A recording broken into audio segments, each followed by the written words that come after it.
Bienvenue sur NC Sport pour les nouvelles hebdomadaires, avec de l'action sur l'eau du monde entier. La Gold Coast australienne est au centre de l'attention avec les World Series X4. À Dubaï, on a affaire à double plongeon, tandis que le X Dubaï impose une victoire.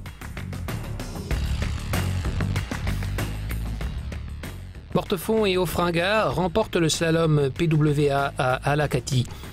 Andy Van Zyl de Nautical Channel est sur le terrain avec son récit sur la Turquie. En Russie, Lik Macmillan et The Wave ont réalisé un sacré coup avec une autre victoire à Saint-Pétersbourg pour Acte 6 de l'Extreme Sailing Series. Les monstres gagnent en temps réel, mais la France refait l'histoire de la course du Fastnet dominant en IRC et en remportant la 90e édition avec Géry Trantseau et son équipage sur le 11 mètres Courrier du Léon. Rio 2016, le compte à rebours a officiellement commencé. Dans un an exactement, les meilleurs marins du monde abordent un événement clé de test olympique. ISAF intervient dans la guerre dans la sphère du kite pour régler les différends en cours. L'ICA conserve le championnat du monde, mais le VKWC de Richard Branson obtient un statut spécial. NC Sport, plongez dans l'action.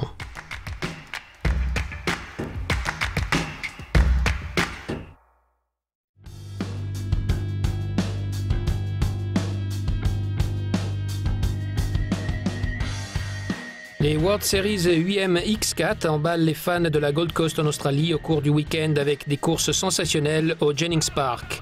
Des sensations fortes étaient au rendez-vous durant la compétition, la X4 Run, mais surtout un chavirage effrayant sur la ligne d'arrivée du bateau numéro 7 de Dubaï avec Salem Al-Hadidi et Elisa Al-Ali à bord. Heureusement, les deux pilotes ont été rapidement secourus par les agents de sécurité. L'Italien Giovanni Carpitella et son coéquipier australien Darren Nicholson ont remporté la victoire avec le T-Bone Station. Nous avons mis la pression pour gagner, pour être dans les top 3. Nous avons bondi et nous sommes retombés sur un côté. Entre deux grosses vagues, nous avons un peu glissé et puis on a fait des tonneaux, voilà.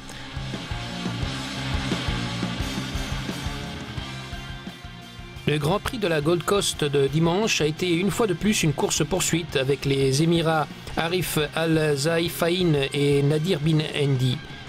X Dubaï en a fait commencer en pole position et a gardé la tête affichant des vitesses moyennes de plus de 67 nœuds, jusqu'à ce que les camarades de l'équipe Al-Aladi et Ali se retrouvent face à un désastre pour la deuxième fois en 2 jours avec un autre chavirage. Avec le drapeau rouge sur le parcours, les champions du monde en titre ont su récupérer et n'ont pas lâché la prise. Nous avons eu un excellent départ, c'était difficile, le temps empirait à chaque tour, mais comme vous savez, X Dubaï est toujours un numéro 1 et nous aimerions dédier ce trophée à notre Altesse Royale et à toute l'équipe.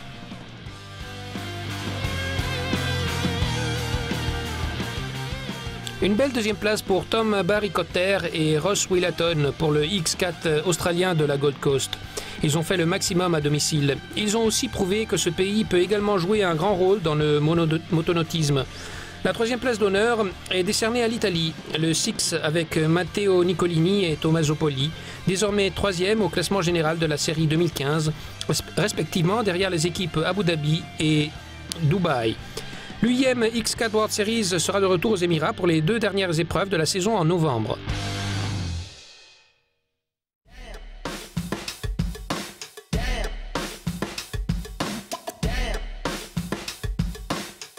Les Français Pierre Mortefond et Sarah Kita-Ofringa de Aruba ont assuré la victoire à la Coupe du Monde PWA Slalom à Alakati dimanche dernier.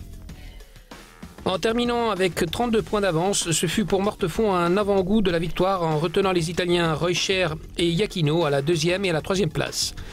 Pareil pour la jeune, mais déjà multiple championne du monde de freestyle Ofringa. Elle mise déjà sur le 2e titre au slalom. La Française Marion Mortefond termine 2e. La star locale Kagla Cuba a complété le podium.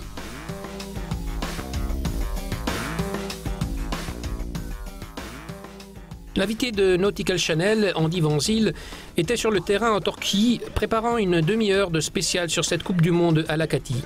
Voici un bref moment de son entretien exclusif avec Sarah Kita. Bonjour à tous les fans de NC Sport. Je suis ici avec l'adorable Sarah Kita Ofringa. Elle est des Caraïbes et elle est en tête du classement féminin pour le moment. On connaît bien ici à la Cathy. Pouvez-vous nous en dire un peu plus à ce sujet? Vous avez gagné 3 titres en 3 ans.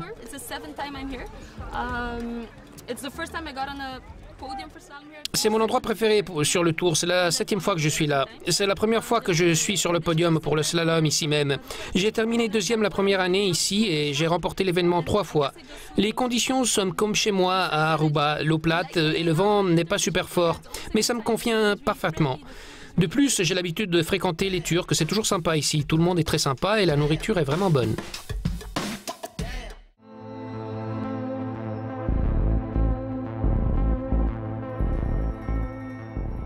Avec 18 podiums, dont 7 victoires en 32 courses disputées, Lee McMillan et l'équipage de The Wave Muska maintiennent leur excellente performance à Saint-Pétersbourg, en Russie, durant l'acte 6 des Extreme Sailing Series 2015. Une sacrée victoire après avoir remporté à Cardiff et Hambourg une totale débâcle pour leurs principaux rivaux, les Danois, sur le SAP Extreme. Ils se sont étonnamment retrouvés avec une dernière place. Nous savions que nous devions faire le maximum pour rester dans le classement des séries. Et ils ne pouvaient pas sortir des starting blocks et garder la tête du peloton. Une fois que nous sommes dans une bonne position, nous devons assurer du mieux que possible un bon écart.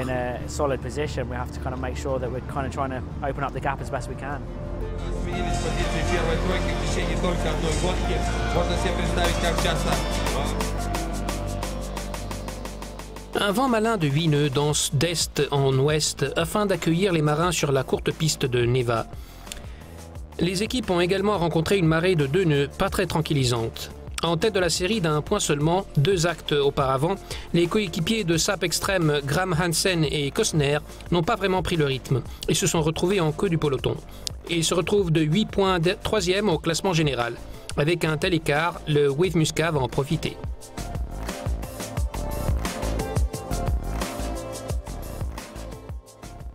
Les fans russes se sont rendus compte de la forte hausse des Italiens.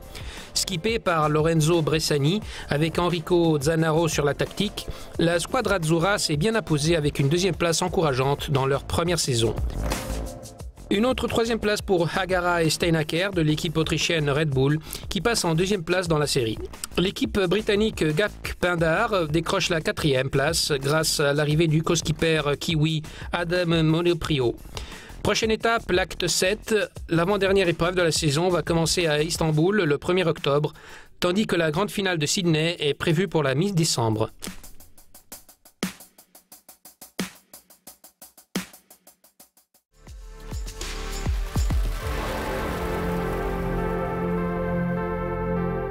On s'y attendait. Le Maxi Trimaran Spin Drift 2 et le monocoque Comanche ont rejoint le rocher en premier. Ils célèbrent leur victoire, la ligne honneur à Fastnet Race 2015, la semaine dernière.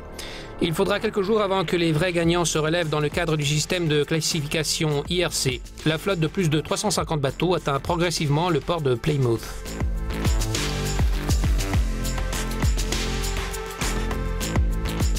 Ce sera l'une des éditions les plus lentes de cette course au large, qui célèbre son 90e anniversaire.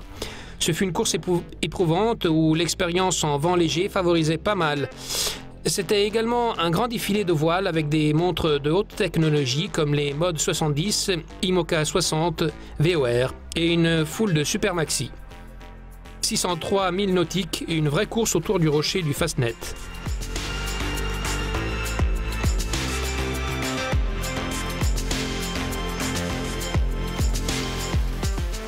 La mer Celtique a également réservé 36 heures de conditions sans vent, ce qui a créé pas mal de remaniements dans les différentes positions en tête. Au final, la France s'avère être une force dominante, s'affirmant dans les 7 des 10 premières places en IRC.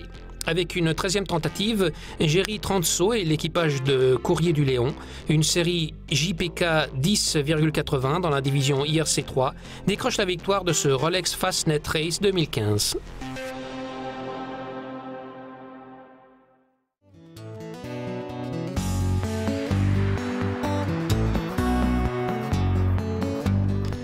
Après 8 jours de course, les espoirs olympiques de voile ont eu un aperçu de ce qui les attend à l'AKS Rio, International Sailing Regatta, durant le week-end. Cet endroit où ils vont se rencontrer dans leur quête de l'or, de l'argent et le bronze dans exactement un an. Enfin, nous y sommes presque. Le site de la voile officielle très contaminé de la Marina da Gloria est encore en phase de nettoyage en profondeur sous la vigilance du COI et de l'ISAF. Cet événement de test a dévoilé le vrai terrain de jeu, avec 19 pays qui partagent la saveur de la médaille. Les Australiens Belcher et Ryan ont de nouveau dominé les 470 chez les hommes et les Américains Egger et Provencha empochent la division chez les femmes. Le Britannique Gill Scott maintenait son leadership sur les Finlandais, tout comme les Kiwis Burling et Tukain en 49er. Alors que les superstars locales Sofiati Grael et Kunze ont eu un aperçu de l'or brésilien dans leur 49er FX chez les femmes. L'Italien Francesco Marai remporte une victoire surprise en laser homme, tandis qu'en laser radial chez les femmes, la Lituanienne Gintare Volungevičiūtė Scheid détient la compétition. L'Australie obtient une deuxième médaille d'or avec Waterhouse et Darmanin dans le NACRA 17. Charline Picon défend magnifiquement les couleurs de la France dans la RSX féminin, tandis que chez les hommes, la Chine domine avec Ai Chen Wang.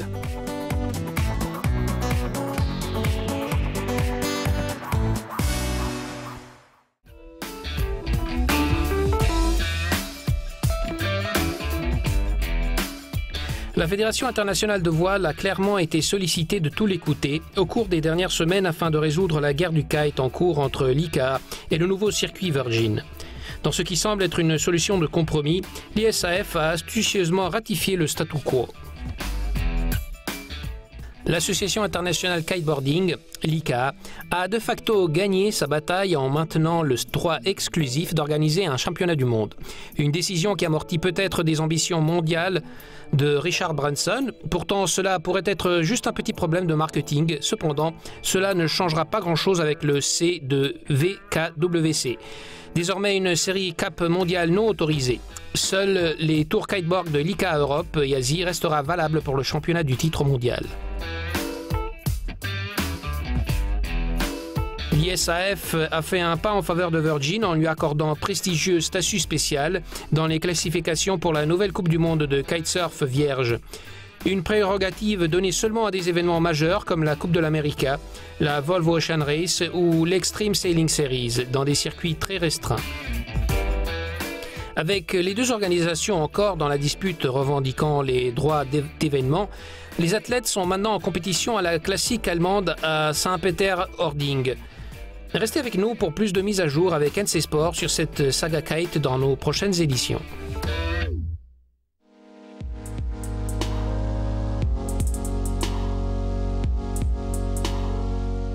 Ce n'est pas terminé, il y en a toujours.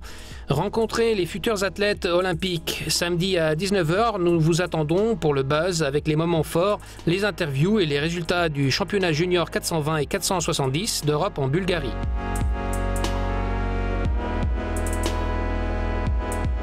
Plongez dans l'action avec NC Sport.